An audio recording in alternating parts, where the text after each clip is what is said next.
안녕하세요. 사도행전 성역 공부 16번째 시간을 이어가겠습니다. 이번 시간에는 에베소에서의 사역을 마무리한 바울이 마게도냐와 아가야를 거쳐서 예루살렘으로 돌아가는 그 여정에 관한 말씀을 보겠습니다. 우리가 앞선 영상에서는 21절과 22절에서 바울이 처음으로 로마를 자신의 다음 사역지로 밝히는 장면을 보았는데요.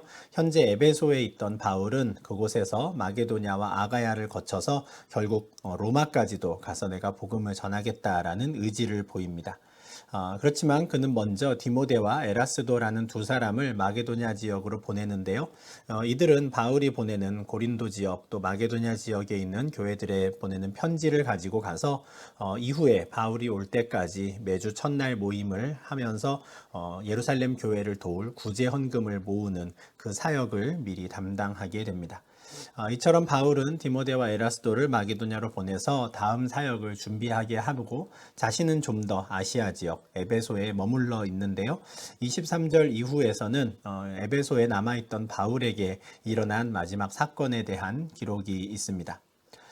그때쯤 되어 이 도로 말미암아 적지 않은 소동이 있었다라고 하는데, 여기서 말하는 그때라는 것은 이제 바울이 어느 정도 에베소에서의 사역을 마무리하고 이제 로마로까지 전해질 그 복음을 준비하는 그 시기입니다.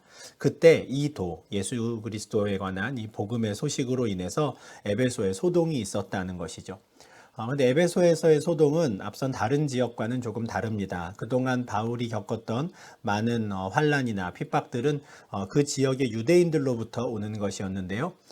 이번에 에베소에서 일어난 이 소동은 유대인들로부터 오는 것이 아니라 그곳에 일하는 은장색 조합, 이 그룹으로부터 오는 소동이었습니다.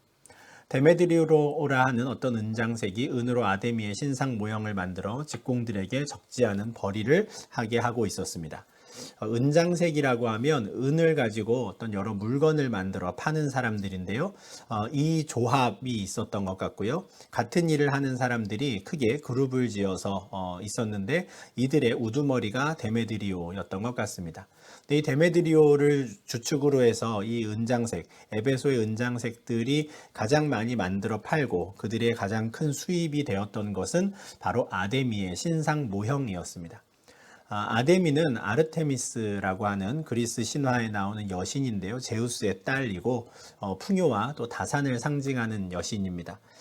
이후에 그 관련된 사진들을 좀 보여드리려고 하는데, 이 아르테미스, 아데미는 여신에 관한 이 신전이 에베소에 굉장히 크게 있었고요. 그래서 이 아데미 신전에 와서 제사를 드리려는 사람들이 아시아 각지로부터 몰려드는 곳이 바로 에베소였습니다. 그러니 이 은장색들이 그 신상 모형을 만들어서 파는 것은 그들에게 아주 큰 수입이 되었던 것이죠. 그런데 바울이 2년간 두란노 서원에서 복음을 증거하다 보니 이들의 수입에 뭔가 문제가 생긴 것입니다. 그래서 어느 날 이 데메드리오가 함께 일하는 은장색들, 모든 직공들 뿐 아니라 이 신상을 만들어 파는 일에 관계된 영업하는 모든 사람들을 다 불러 모읍니다. 그리고 이렇게 말하죠.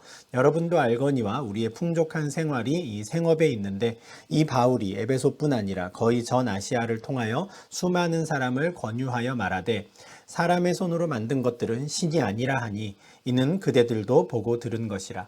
우리의 이 영업이 천하여질 위협이 있을 뿐 아니라 큰 여신 아데미의 신전도 무시당하게 되고 온 아시아와 천하가 위하는 그의 위엄도 떨어질까 하노라 하더라. 입니다.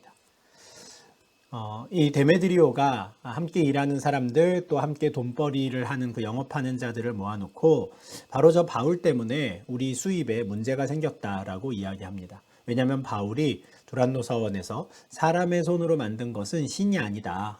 그것은 가짜고 아무 의미 없는 것이다 라고 말하다 보니 이 은장색들이 만든 아데미의 신상 모형을 사가는 사람들이 점점 줄어든 것이죠. 그래서 자신들의 수입에 문제가 생겼습니다. 데메드리오는 지금 자신이 이 사람들 앞에 나서서 이 이야기를 하는 아주 근본적인 이유를 사실 솔직하게 이야기합니다. 우리가 돈벌이가 잘 안 되기 시작했고 이제는 우리가 하는 일이 좀 천한 직업으로 여겨질 가능성이 있다 라고 말하죠. 근데 사실 이것만 가지고는 온 에베소에 소동을 일으키기에는 좀 어려움이 있습니다. 왜냐하면 특정 직업군을 가진 사람들에 관한 이야기이기 때문에 그렇습니다. 근데 데메드리오는 이것을 단지 자신들만의 문제로 하지 않고 이것을 에베소 전체의 문제로 전환시킵니다. 그렇게 아젠다를 짜는 건데요. 그렇게 해서 자신들뿐 아니라 온 에베소 사람들이 같이 들고 일어나서 바울의 이 사역을 대적하기를 바랬습니다. 그래서 그는 저 바울의 저 일로 인해서 큰 여신 아데미의 신전도 무시당하게 되었다고 말합니다. 아무리 바울이 2년간 왕성하게 복음을 전했다 해도 여전히 소수의 사람들, 에베소 전체로 보면 소수의 사람들이 그리스도를 믿는 신앙을 가졌고 거의 대부분의 사람들은 로마 제국의 여느 도시와 마찬가지로 제우스 신전, 아데미 신전과 같은 많은 신전에 가서 제사를 지내는 사람들이었습니다. 근데 그 사람들을 향해서 이렇게 말하는 것이죠. 저 바울로 인해 우리의 자랑인 이 큰 여신 아데미의 저 신전이 지금 무시당하게 됐다는 것이고요. 아데미의 신전이 에베소에 있다라는 것이 아시아 지역에서 에베소의 그 높은 위상을 가져왔는데 신전의 권위가 추락하면 결국 아시아에서 에베소, 우리 도시의 권위 또한 떨어지게 될 것이다. 나는 이게 참 염려된다. 이렇게 말하는 것이죠.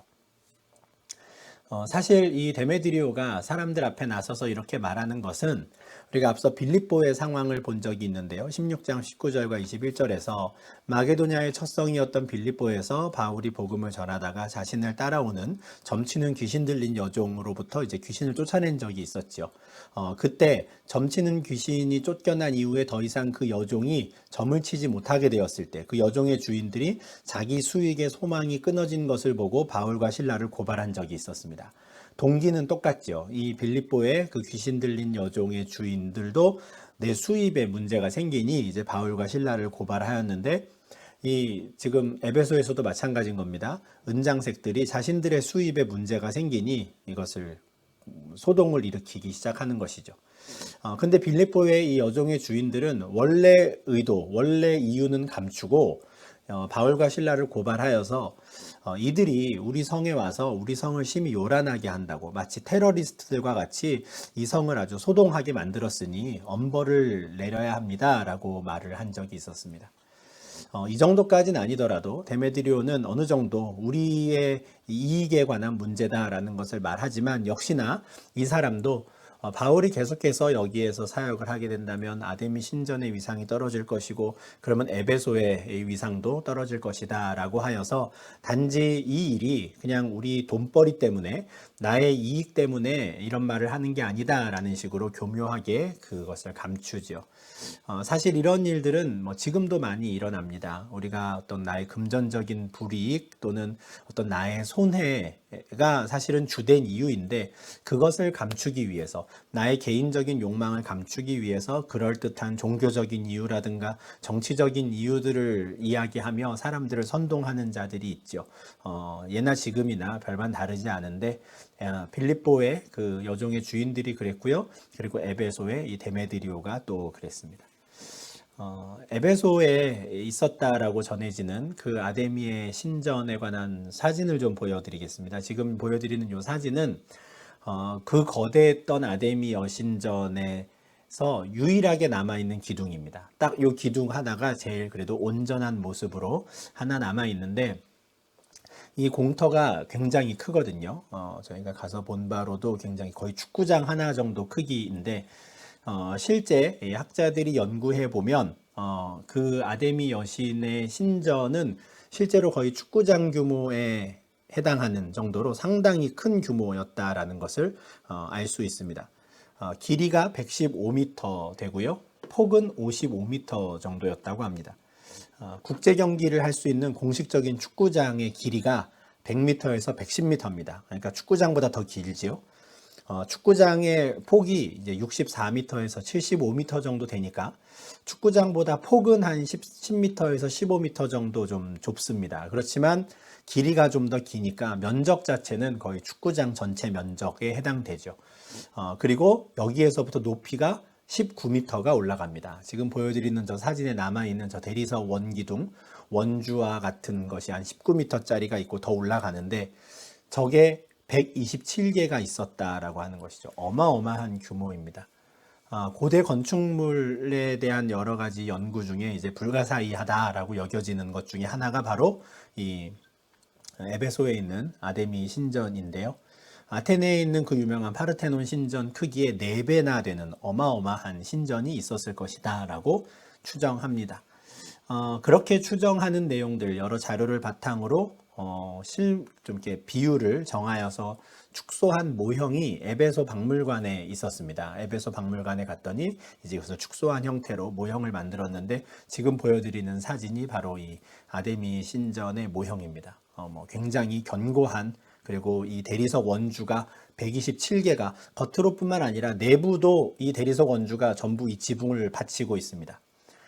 그래서 정면에 딱 들어가면 일렬로 나란히 쭉 8열로 정비되어 있는 이 대리석 기둥들이 쭉 있고요. 총 개수가 127개이고 이 한가운데 쭉 이 복도를 따라 들어가면 저 정면에 아르테미스, 아데미 여신상이 딱 세워져 있는 것이죠. 아마 뭐 계단을 올라가서 신전에 딱 입구에 당도한 그때부터 아마 이 거대한 신전과 저 앞에 보이는 신상이 주는 그 위엄이랄까요? 거기에서 느껴지는 굉장한 어떤 종교적인 중압감들이 있었을 것이라고 생각하는데 저 앞에 세워져 있는 신상의 모습은 이렇습니다. 아데미 여신, 아르테미스가 풍요와 다산의 상징이라고 말씀드렸죠. 유방이 24개가 있습니다. 역시나 다산을 상징하는 신상이고요. 저 위에, 머리 위에 있는 부분이 바로 바벨론을 상징하는 성이라고 합니다. 그러니 뭐 이 여신을 섬긴다면 우리가 최고의 도시를 만들 수 있고, 이 여신을 섬긴다면 우리에게 더 많은 풍요와 또 다산을 줄 것이다 라고 기대하는 사람들이 이곳을 찾아오는 것이고요. 그리고 여느 고대 아테네 지역에 있었던, 또 로마 제국 내에 있었던 도시들의 많은 신전과 같이 그 신전에서 일하는 남자아이들 또는 성전 창녀들과 함께 성적인 행음과 이런 여러 집단적인 제사의식이 행해지던 것이 바로 이 아데미 신전입니다. 이 데메드리오가 바로 이 앞에 보여드리는 이 사진과 같은 이 아데미 여신상을 은으로 만들어서 파는 사람이었는데, 자신과 함께 일하는 모든 사람들을 불러놓고 바울 때문에 이 신상을 만드는 우리의 직업도 천해지고 아데미 신전도 이제는 위상이 떨어질 것이고 결국은 에베소의 위상이 아시아에서 쇠락하게 될 것이다 말하죠. 그러니 이 말을 듣는 모든 사람들이 분노하게 됩니다. 단지 이것을 은장색들이 어떤 한 이익에 대한 소동으로 생각하지 않고 바울이 온 에베소를 지금 모독하고 있다라고 생각하게 되는 겁니다. 선동을 당한 것이죠. 그래서 온 에베소 사람들이 분노가 가득한 채로 크다 에베소 사람의 아데미어라고 외치기 시작합니다. 아주 공식적인 선포죠. 우리는 바울이 전하는 저 여호와 예수 그리스도가 아니라 우리는 아데미를 섬기는 사람들이다. 에베소 사람들은 아데미를 섬긴다. 우리가 섬기는 아데미는 크신 신이다. 이렇게 선포하는 겁니다. 크다 에베소 사람의 아데미어, 크다 에베소 사람의 아데미어. 이렇게 외치는 사람들이 점점점 불어나고 결국엔 온 시내가 요란하게 됩니다. 그리고 바울과 같이 다니던 마게도냐 사람 가이오와 아리스다고가 그들의 눈에 띄게 되는 것이죠. 성 안에 큰 소동이 일어났는데 이 소동은 바울 때문에 일어난 것인데, 바울과 같이 다니는 두 사람이 길에서 눈에 띄었으니 그 두 사람을 딱 붙잡아다가 전부 연극장으로 달려가 세웁니다. 이제는 그 에베소 사람들이 모여서 그를 공식적으로 재판하여서 뭔가 심한 처벌을 내리겠다 하는 것이죠. 이렇게 온 시내가 요란하여서 마게도냐 사람 가이오와 아리스다고를 붙들어 연극장으로 달려갔다라는 이 소식이 바울의 귀에도 들립니다. 30절과 31절을 보면 바울이 백성 가운데로 들어가고자 했는데요. 근데 제자들이 말렸다라고 합니다. 지금 들어가면 큰일 난다는 것이죠. 이렇게 흥분하고 소동을 일으키는 에베소 사람들 가운데 들어가 갖고는 뭐 뼈도 못 추린다 이렇게 되는 겁니다. 또한 아시아 관리 중에 바울의 친구된 어떤 이들이 그에게 통지하여 연극장에 들어가지 말라라고 권합니다. 단지 제자들뿐만 아니라 바울이 한 2년 이상, 크게 3년 정도까지를 에베소에서 사역을 하다 보니까 공무원들, 관리들과도 이제 친분이 생기게 된 것이죠. 그들도 지금 이 상황을 와서 보고는 바울은 지금 연극장에 들어가지 말라라고 권합니다. 친구로서의 권한, 권유이기도 했겠지만 또한 관리로서 또 마땅히 자신들이 해야 될 일로 이렇게 처리했던 것 같습니다. 근데 아마 이 관리들이 들어가서 연극장에서의 상황을 좀 본 것 같아요. 근데 전개되는 상황이 이렇습니다. 32절인데요. 사람들이 외쳐 어떤 이는 이런 말을 어떤 이는 저런 말을 하니 모인 무리가 분란하여 태반이나 어찌하여 모였는지 알지 못하더라 하는 겁니다. 재밌는 상황이죠. 온 시내가 소동하여서 바울과 같이 다니던 사람들을 데리고 연극장으로 가서 막 난리가 났는데 가만 보니 그 중에 절반 이상의 사람들은 사실 근데 왜 이런 일이 일어난 건지 왜 지금 이 많은 사람들이 연극장으로 왔는지 모르고 같이 그냥 떠들고 있었다라는 겁니다. 일반적인 군중의 모습이죠. 선동하는 사람은 있었으나 그 선동에 그냥 파도에 휩쓸려 가듯이 남들이 가니까 그냥 따라갔던 사람들이 많았던 것입니다. 그 가운데에는 유대인들도 있었는데요. 가만 진행되는 상황을 보고 유대인들은 위협을 느꼈던 것 같습니다. 이들이 지금 타겟으로 삼는 것이 바울이고 두란노 서원에서 그가 전하는 복음으로 인해서 지금 아데미 여신의 위상이 떨어지고 신전과 에베소의 위상이 지금 떨어지고 있다라는 이야기들을 하다 보니 유대인들 가운데에는 지금 두란노 서원에서 가르치는 바울은 우리와는 다른 사람이다라는 것을 좀 어필하고 싶었던 사람들이 있었던 것 같습니다. 그래서 그 가운데 있던 유대인들이 그 중에 알렉산더를 이제 앞에 내세웁니다. 나가서 당신이 좀 나가서 유대교와 바울이 전하는 복음이 어떻게 다른지 좀 설명해라. 그래야 이 불똥이 우리에게 튀지 않겠다라고 한 것이죠. 그렇게 백성들에게 변명하려고 하였으나 그들은 연극장에 모인 에베소 사람들은 알렉산더 그가 유대인인 것을 알고 그의 말을 듣지 않습니다.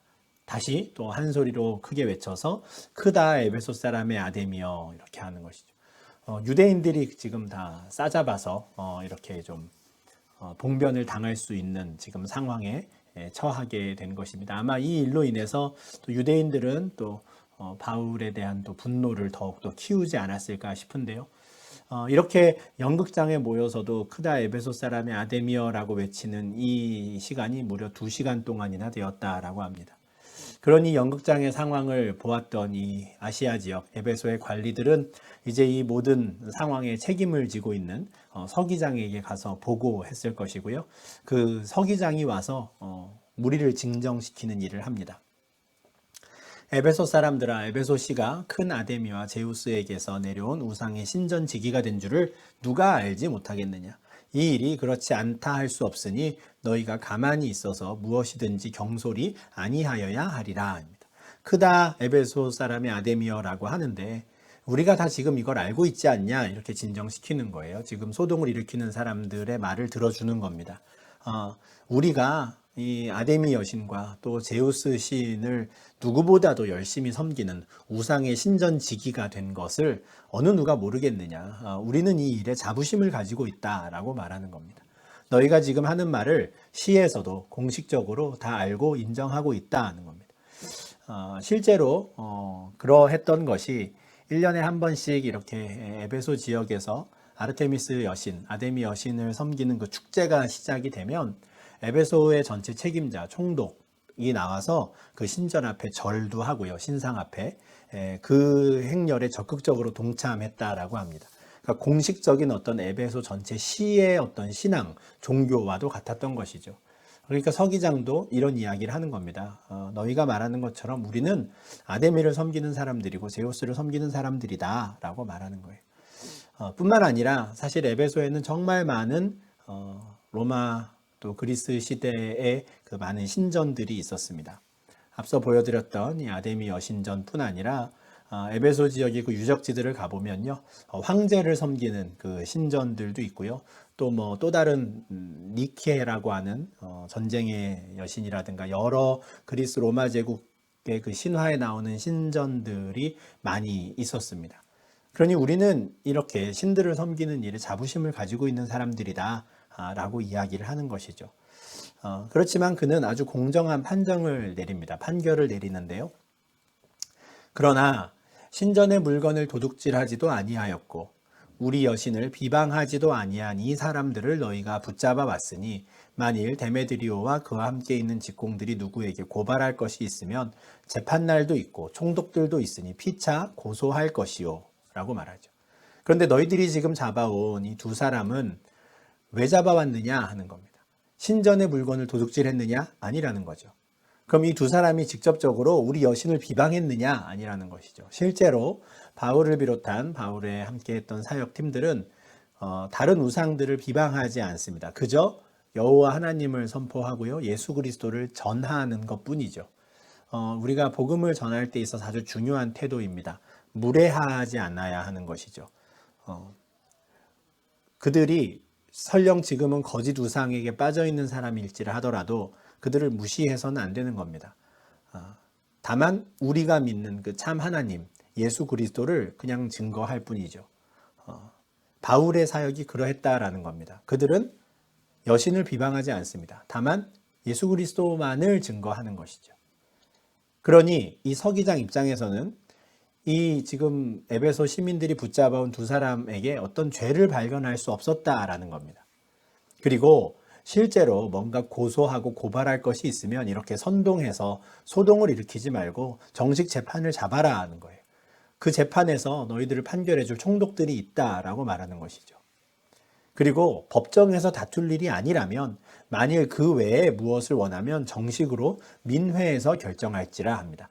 거의 에베소 지역에서는 이 민회가 작동하였던 마지막 시기 정도가 AD 1년 또는 1세기 또는 2세기 정도라고 학자들이 이야기를 하는데, 총독은 이제 로마 제국에서 파견한 최고 지도자 또는 책임자이고요.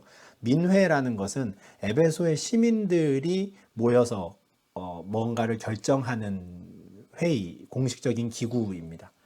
그러니까 이 로마 제국과 관계없는 일이라면, 로마의 법에 관계된 게 아니라면 에베소 시민들이 자발적으로 많은 토론과 논의를 거쳐서 뭔가 결정할 수 있게 되는 것인데, 그렇게 하라는 것이죠. 그런데 만약에 지금의 이 방식, 소동을 일으키고 사람들을 연극장에 붙잡아 가두고 하는 이런 식의 일들은 아무 까닭 없는 일이다. 이렇게 할 이유가 전혀 없는 것이고, 만약에 이것을 우리가 방치한다면 우리는 이 소요 사건으로 인해서 오히려 우리가 책망받게 된다라고 말하는 것이죠. 그리고 그는 이렇게 선포합니다. 우리는 이 불법 집회에 관하여 보고할 자료가 없다입니다. 아주 중요한 표현인데요. 지금 이 서기장은 이 데메드리오가 선동하여서 에베소에서 일으킨 이 소동을 불법 집회로 규정하고 있습니다. 그리고 이 집회가 타당한 것입니다 라고, 이들이 바울과 함께 있던 일행 두 사람을 붙잡아서 연극장으로 세운 것은 타당한 것이다 라고 보고할 만한 아무런 근거가 없다라는 겁니다. 그러니 지금 이들이 바울을 에 대해서 많은 사람들을 선동하여서 이 소동을 일으켰지만 정작 불법을 저지른 것은 바울이 아니라 당신들이다라고 말하는 겁니다. 자신들은 바울과 그의 일행이 뭐 신전의 물건을 훔쳤다든지 여신의 이름을 모욕했다든지 하는 이 죄를 지었다라고 할 만한 아무런 자료가 없다. 그러니 내가 할 일은 이 바울을 붙잡는 것이 아니라, 바울의 일행을 가두는 것이 아니라 당신들을 해산시키는 것이다 라고 말하죠. 그리고 그 모임을 실제로 해산시킵니다. 에베소의 서기장이 이 일을 한 것인데요. 우리가 18장에서 고린도에서 바울이 1년 6개월 정도 사역을 하였을 때 그 고린도 지역의 유대인들이 바울을 고발한 장면을 우리가 보았었습니다. 그때 고린도의 총독이었던 이제 갈리오가 이렇게 판결하죠. 너희가 지금 하고자 하는 것이 만약에 무슨 부정한 일이거나 불량한 행동에 관한 것이라면 내가 너희 말을 듣고 재판을 해주는 것이 맞다고 하죠. 그러니까 다시 말하면 너희가 고발한 이 바울이라는 사람이 뭔가 부정한 일을 했거나 불량한 행동, 죄를 지었다면 내가 그를 재판하겠지만, 지금 내가 말을 들어보니 너희는 너희의 언어와 명칭, 너희 율법, 종교적인 것들에 관한 것을 가지고 와서 나에게 고발하는구나. 이건 내가 하지 않겠다. 너희가 스스로 처리해라 라고 하죠. 이것은 어찌 보면 무책임하다 할 수 있지만 사실은 초기 기독교 사역에서 굉장히 중요한 것이라고 말씀드렸습니다. 기독교가 불법적이지 않다라는 것을 로마의 총독이 고린도에 세워진 로마의 총독이 확증한 것이라고 말씀드렸는데, 똑같은 일이 에베소에서도 지금 일어난 겁니다. 서기장이 공식화한 것이죠. 바울과 그의 일행은 불법한 일을 하지 않았다는 겁니다. 오히려 그들을 이렇게 선동하여서 소동을 일으킨 것은 데메드리오를 비롯한 은장색들이 불법 집회를 연 것이다 라고 말하는 겁니다. 바울의 이런 경험들은 이후에 그가 고린도에 도착해서 로마에 편지를 보내는 데에 좀 많이 반영이 되게 됩니다. 로마서 13장 4절에서 바울은 이런 말씀을 합니다. 그는 하나님의 사역자가 되어 내게 선을 베푸는 자니라. 그러나 내가 악을 행하거든 두려워하라. 그가 공연히 칼을 가지지 아니하였으니 곧 하나님의 사역자가 되어 악을 행하는 자에게 진노하심을 따라 보응하는 자니라. 여기서 말하는 그는 세상 권세자들입니다. 바울은 로마서 13장에서 세상 권세자들에게 복종하라고 말하고요. 그들이 그 자리에 있는 것은 하나님께서 그들을 세우셨기 때문이다 라고 말합니다. 그리고 그들은 그 자리에서 다름 아닌 하나님의 사역자가 되어서 하나님의 뜻을 이루어가는 자들이 될 것이다 라고 말하죠. 실제로 고린도에서의 그 갈리오 그리고 에베소의 서기장과 같이 그 세상 권세 잡은 자들 또 어떤 정치 지도자들이 올바르게 공정하게 재판한 것이 바울의 복음 사역에 굉장히 큰 도움이 된 것을 그는 경험하였었습니다. 그래서 악을 행하지 않는다면 그들을 두려워하지 말아라 라고 말하죠. 언제나 우리가 선을 베푼다면 그들은 하나님의 사역자가 되어서 오히려 악한 자들로부터 우리를 지켜줄 것이다 라고 이야기합니다. 로마서 13장은 이와 같은 전도 여행 중에 바울이 겪었던 이 일들을 배경으로 우리가 좀 본다면 더 잘 이해할 수 있을 것 같습니다. 그렇다고 해서 바울이 에베소에서 아무런 문제 없이 법적인 이 보호 아래 그냥 늘 평안하게 복음을 전했던 것은 아닙니다. 오히려 사도행전보다는 고린도전서에서 바울은 자신이 에베소에서 또 이 아시아 지역에서 얼마나 힘든 사역을 하였었는지를 이야기합니다. 고린도전서 15장 32절인데요.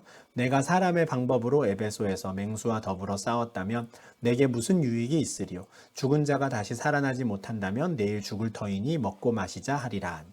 자신은 에베소에서 맹수와 싸우는 기분이었다라고 말하죠. 그만큼 에베소에서는 지금 바울을 잡아먹으려고 하는, 집어삼키려는 사람들이 너무 많았습니다. 근데 그때 바울이 자신이 사람의 방법으로 그들과 싸우지 않았다라고 하는 것이죠. 그에게는 죽은 자를 살리시는 부활의 주님에 대한 소망이 있었습니다. 그래서 맹수가 자기를 덮치려고 하더라도 그는 그 위기들을 소망을 가지고, 부활의 소망을 가지고 잘 이겨낼 수 있었던 것이죠. 이후에 마게도냐로 그가 이동한 이후에 고린도 후서라는 또 다른 편지를 보내는데요.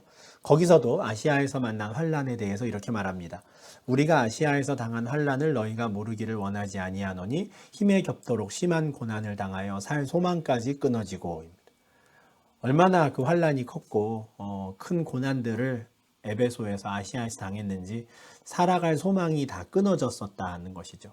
그럼에도 불구하고 심지어 자신들이 사형 선고를 받은 사람들처럼 여겨졌을 때도 있지만, 그래도 그때도 자신들은 자기 스스로를 의지하지 않았고 오직 죽은 자를 다시 살리시는 하나님만 의지하여서 우리가 사역하였다라고 말합니다.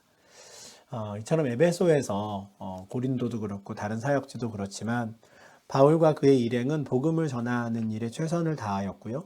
그 가운데 정말 맹수의 위협을 받는 것처럼, 사형 선고를 받은 사람처럼 거의 살 소망을 다 놓아버려야 하는 일들을 너무나 많이 겪었습니다. 그렇지만 그들은 죽은 자를 다시 살리시는 부활의 하나님에 대한 소망을 가지고 하나님을 의지하며 하루하루를 살았고, 그 가운데 또 정말 절체절명의 위기에서는 갈리오, 고린도의 총독 갈리오라든가 또 에베소의 책임자 서기장과 같은 이런 정치인들의 오히려 도움을 받아 그들이 겨우 그 악한 자들의 손에서 건짐받고 구원받고 그렇게 해서 하루하루 사역을 이어나가게 되었다라는 것을 우리가 확인할 수 있습니다. 이렇게 해서 이제 19장 사건이 마무리가 됩니다. 그리고 이제 20장이 이어지는데요.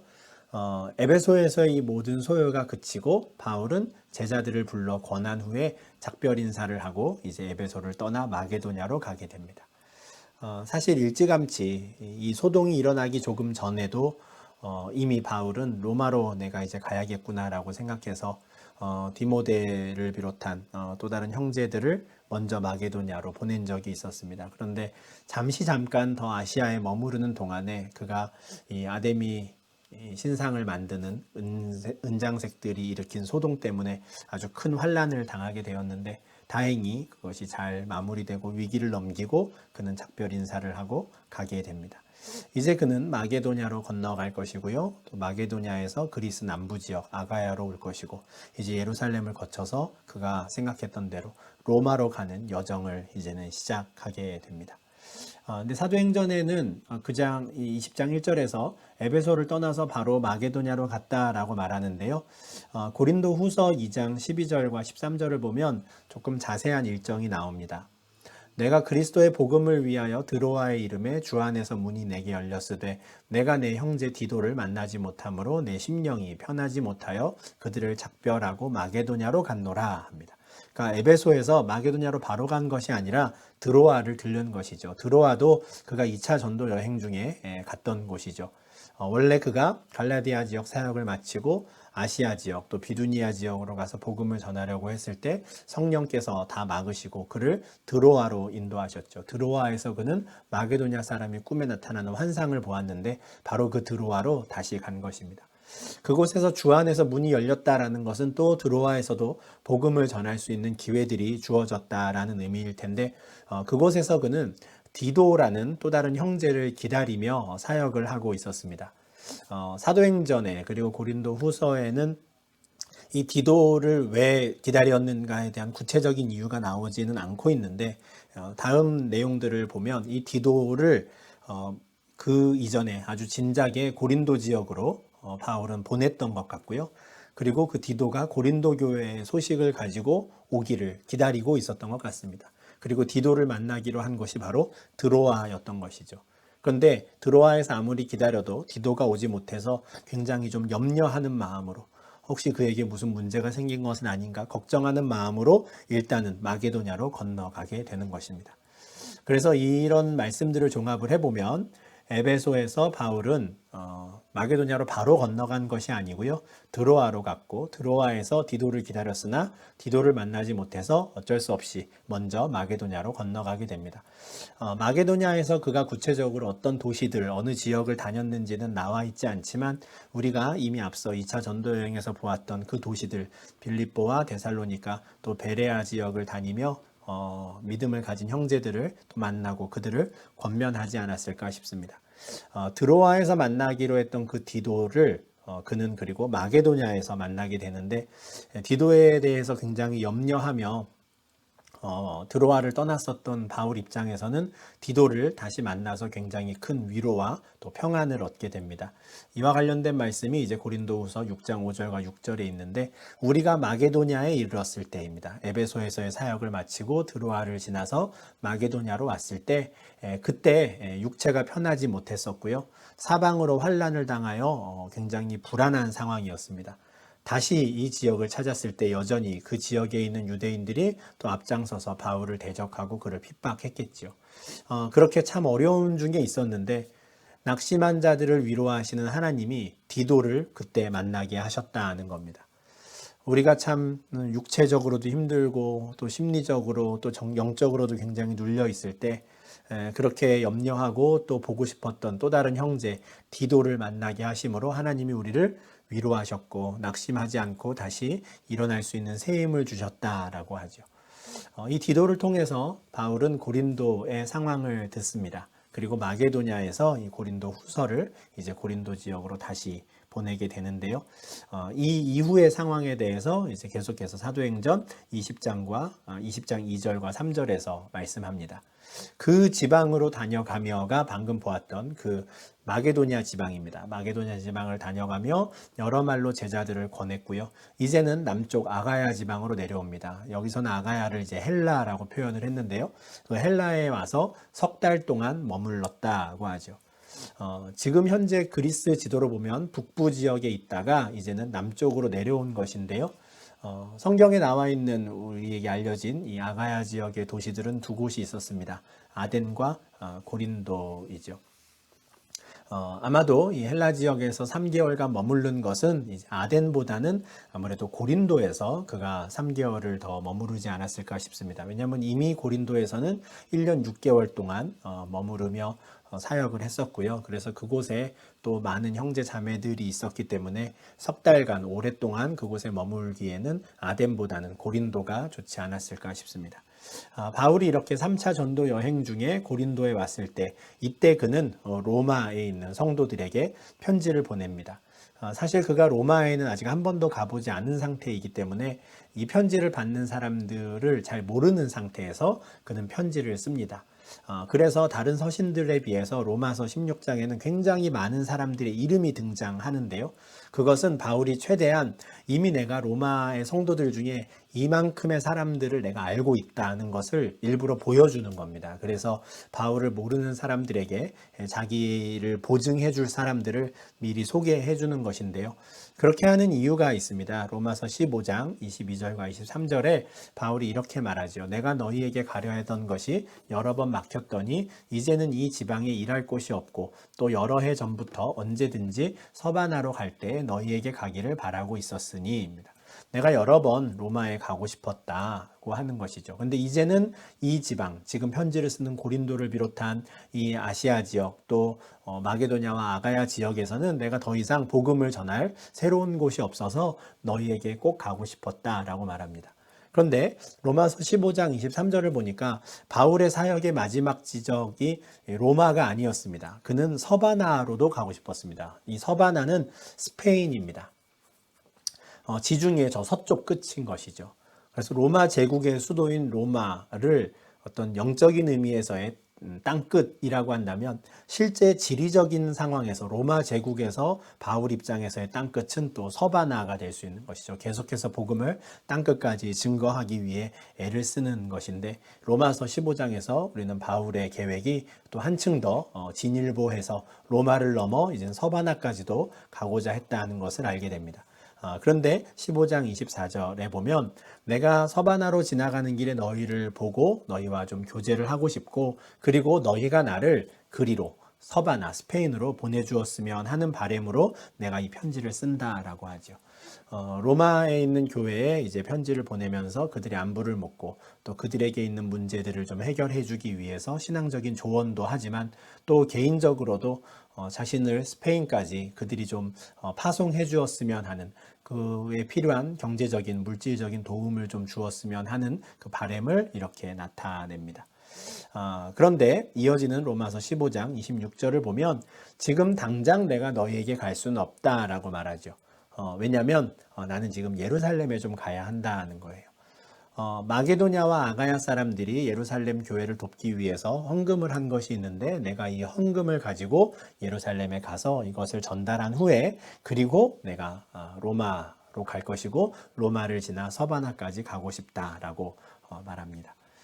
사실 이 계획은 이미 바울이 에베소에 있을 때 세웠던 계획입니다. 그렇죠? 마게도냐와 아가야를 지나서 예루살렘을 거쳐서 로마로 가고자 했고요.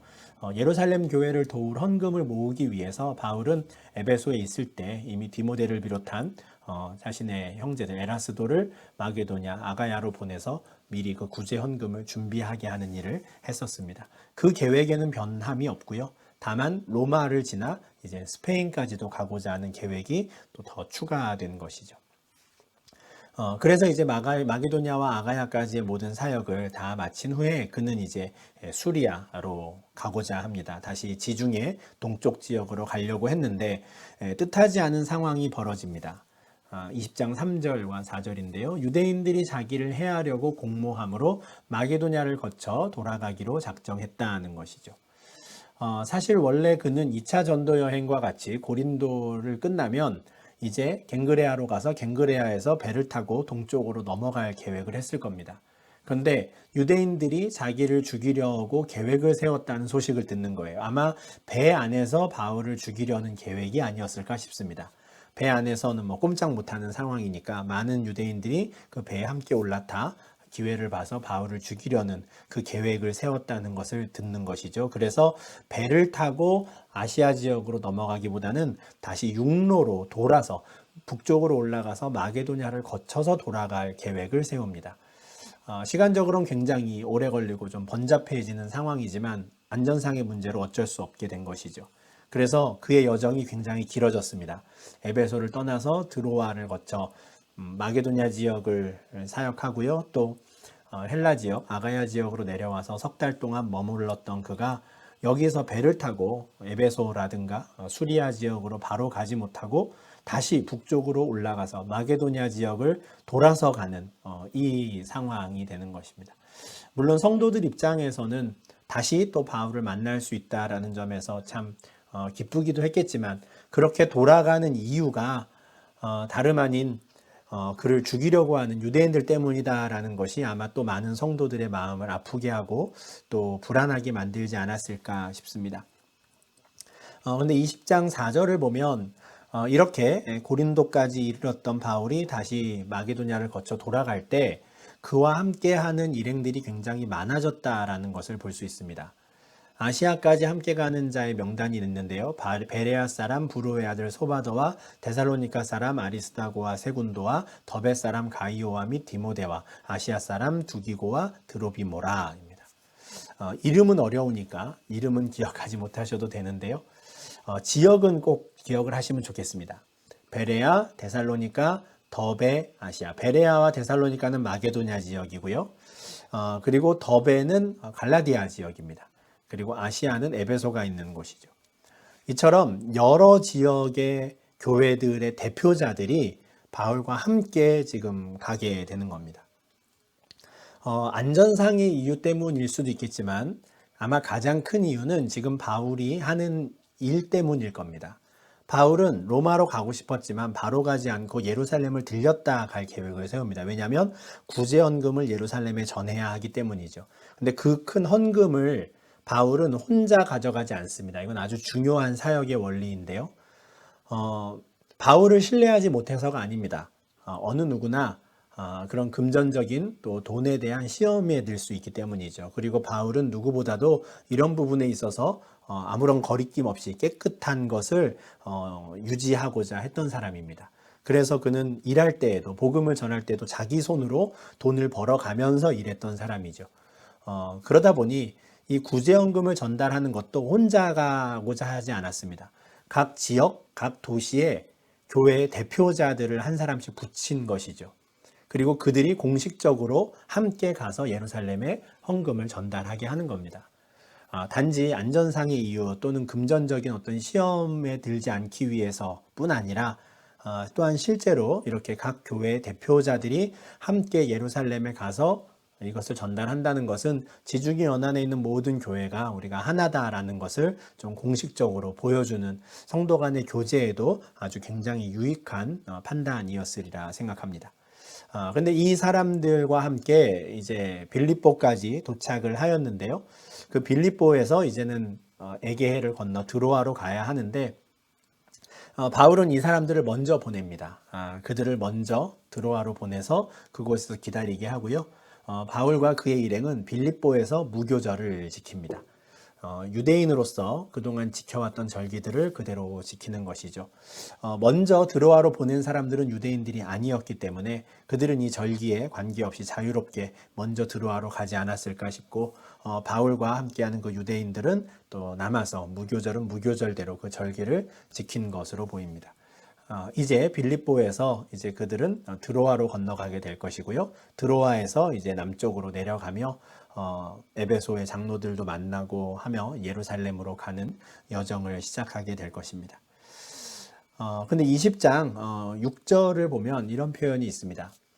우리는 무교절 후에 빌립보에서 배로 떠나 닷새만에 드로아에 있는 그들에게 가서 이레를 머무니라 인 것이죠. 우리라는 말이 다시 나왔습니다. 앞서 16장 40절에서 바울은 2차 전도 여행 중에 빌립보를 처음 방문하는데 그곳에 아마 이 사도행전의 저자인 누가는 그대로 남아 있었던 것 같습니다. 그래서 누가가 기록을 할 때도 그들이 떠났다라고 표현을 하거든요. 자신은 계속 빌립보에 남아 있었던 것이죠. 드로아에서 바울이 처음 누가를 만났었는데요.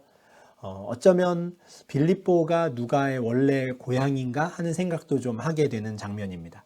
그래서 자신은 원래 살던 그 마을에 남았던 것 같고, 만약에 그렇다면 다시 빌립보에 돌아온 이 바울이 예루살렘으로 간다 하니 빌립보 교회의 또 대표로 누가가 그 팀에 합류해서 다시 드로아로 건너오고 이후에 여정을 함께 하게 된 것 아닌가 싶습니다. 그런데 빌립보에서 드로아로 넘어올 때 닷새가 걸렸다라고 하죠.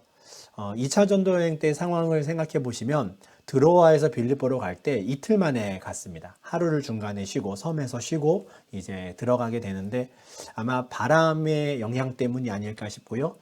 날씨가 굉장히 좋지 않아서 빌립보에서 드로아까지 넘어오는데 2배 이상의 기간, 닷새가 걸렸던 것이 아닌가 싶습니다. 참 여행에도 쉽지 않고요. 여러 가지 위협 가운데 바울은 이렇게 1차, 2차, 3차 여행을 다녔는데 그렇지만 그는 이만하면 됐다라고 생각한 적이 없었던 것 같습니다. 끊임없이 하나님께서 나를 새로운 곳으로 보내시기를 그는 바랬고 그곳이 어디이든 그는 그곳에서 정말 최선을 다해서 복음을 증거하는 사역을 하였고요. 에베소에서 그렇게 왕성한 사역을 하면서도 로마를 향한 꿈을 꾸었고 또 고린도에 도착해서는 로마뿐 아니라 이제 내가 스페인까지도 가서 복음을 전하겠다라고 하는 또 다른 또 선교 계획을 세울 정도로 그의 사역의 열정은 정말 대단했습니다. 물론 우리가 지금까지 보았던 대로 그 모든 사역을 바울 혼자 한 것은 아닙니다. 정말 많은 무명의 그리스도인들이 있었고요. 지금 각 교회의 대표자들이 함께 바울과 함께 가서 예루살렘 교회에 또 이 헌금을 전달하는 일도 이제 하게 될 텐데 이처럼 바울은 그와 함께하는 많은 동역자들을 또 하나님께서 붙여주셨고 그것에 대해서 바울 자신도 감사하는 것을 우리가 여러 편지들을 통해서 또 볼 수 있습니다. 이렇게 저 예루살렘에서 아주 작게 시작된 하나님의 나라의 복음이 이제 온 지중해로 퍼지게 되었고 이제 사도행전 마지막에 이르러서는 로마까지 그 땅끝까지 증거되는 일들을 또한 우리가 보게 될 것입니다. 다만 상반기 이제 성경 공부는 이제 여기까지 하고요. 7, 8월 방학 이후에 이제 9월부터 시작되는 하반기 성경 공부에서 이제 다시 20장부터 28장까지 사도행전의 이 후반부 말씀을 보면서 정말 하나님께서 이 귀한 사람들을 어떻게 사용하셔서 하나님 나라를 확장해 가는지에 대해서 우리가 살펴보도록 하겠습니다. 총 16주에 걸쳐서 이렇게 상반기 성경 공부가 진행되었는데 그냥 영상으로 또 그냥 음성으로만 들으시면서 같이 공부한다는 게 참 쉽지 않았겠지만 그래도 끝까지 함께 해주셔서 감사하고요. 또 관련해서 궁금한 점이 있으시면 얼마든지 또 수시로 질문해 주시면 또 좋겠습니다. 그러면 또 이 정도로 해서 상반기 성경 공부를 마무리하고 또 하반기 때 뵙도록 하겠습니다. 함께 해주셔서 감사합니다.